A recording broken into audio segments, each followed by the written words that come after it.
in this sort of experimental way I was of having a light dorsal surface and a contracted and dense ventral surface. So that was so I started drawing, and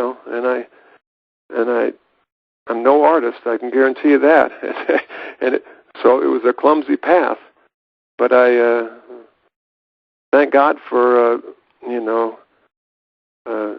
Microsoft's simple paint program, because that's all I've ever used, and I would say within that field I'm real good at it at this point. But that's taking you to the beginnings of my journey, right there. Yeah. Mm-hmm. You must have loved the development of personal computers and the internet as ways to develop and share your ideas. Well, yeah, I had I didn't have the means. Early on, actually I did get farther along, and I got my first peer-reviewed article published, which was fun because it was a sort of an accident. I had no idea that I was going to be able to write articles that were peer-reviewed, but I had sent some of my ideas to someone, and they were picked up and looked at by the editor of a Elsevier magazine or a journal called Medical Hypotheses, and it's the sort of journal that is pretty open to lots of ideas.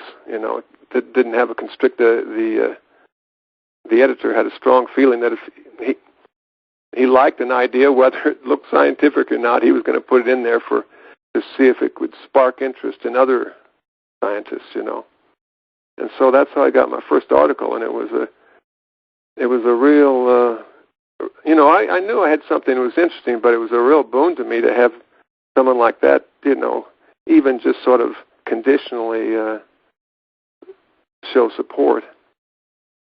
And I ultimately actually got that same support in a small way from Antonio Damasio. I sent him some of my early stuff, and he wrote back. We had a couple of interactions by email, and he found what I said intriguing. And to someone like myself who had a bachelor's degree and was a carpenter, I was pretty happy. That I never pursued it any farther than that. I was probably too timid at the time, but I got some support from a couple of the right people, and it allowed me to, gave me the strength to keep going. And how has the Alexander community reacted to your ideas? Well, I think it's broken up into, I've gotten some good support from Robert Rickover. He's enjoyed the ideas, and he's helped put me on a tiny map. I'm not hardly that well known yet, I don't think, but I think I do think there's been a certain level of distrust for it. I mean, actually, maybe a lot of distrust for it among some. Imagery is, which I can imagine is true in some cases, but imagery, the use of imagery is more or less verboten in the Alexander technique. The means whereby is not to imagine stuff. It's, and so I've had my detractors for sure, but I also think there's people who might be interested, but they just have never written me or said anything in public. They're quiet about it. It's not something that's real easy to have an opinion about, unless you've given yourself enough time to enjoy changes you haven't felt before. See, I've had changes with posture release imagery that I have to say I never would have had with the Alexander technique alone. I think it just, in a certain sense, challenges a person considerably beyond just the effort to be mindful of your habits and to inhibit them. And I mean, I don't, in a certain sense, I don't think the Alexander technique. I'm getting off track here. You were asking how they'd respond. Don't worry about getting off track. Just go wherever you want to go. Could you say that again? I said, do not worry about going off track. Just go wherever you want to go. Okay. Well, I'm just saying that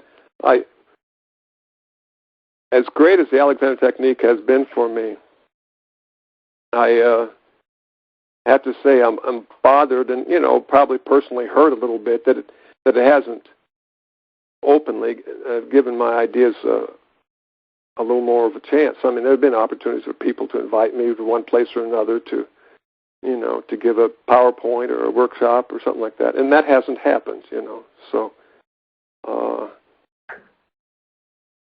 I know the ideas are sufficiently parallel.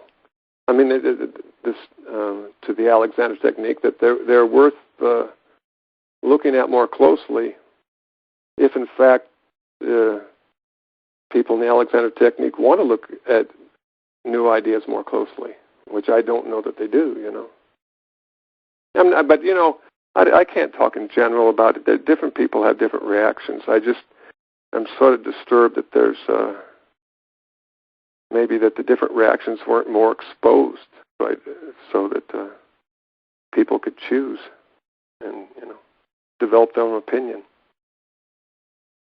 Why does the Alexander technique have a problem with imagery? Oh, I think it might just be imagery in a sense has got somewhat a bad history. It's got somewhat of a good history too. More recently in I don't know if it was the 20s or 30s or when idiokinesis was first, when Mabel Todd was wrote her first book, The Thinking Body. I think that was her first book, and introduced the concept of idiokinesis or, imagery to bring about structural change. So that has, but there's also the history of the simplistic view of imagery, like imagining your head is a hook on your head and it's hooked to the sky, or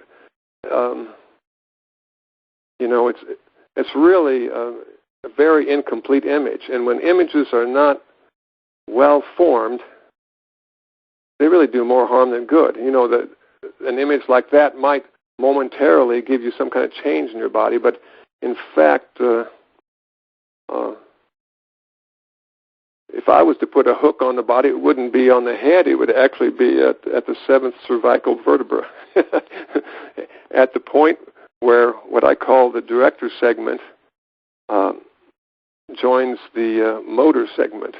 Well, I'm getting off into all the different things that I've developed, but so why does the Alexander technique have a problem with imagery? Probably for good reason, because there probably wasn't good imagery around that justified itself, and it just got people away from the feeling that there's a necessity to, inhibit their reactions first, and then choose a means whereby that required the least effort, So which forms of postural release imagery have you found most helpful for your own postural release? Oh, gee, that's part of the problem. I really kind of think of the whole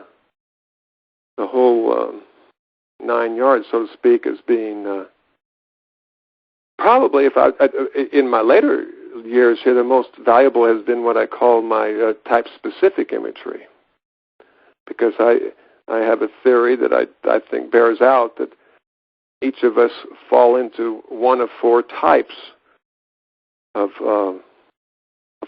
ways in which we kind of hold ourselves posturally in wave patterns, both as well as the most common one is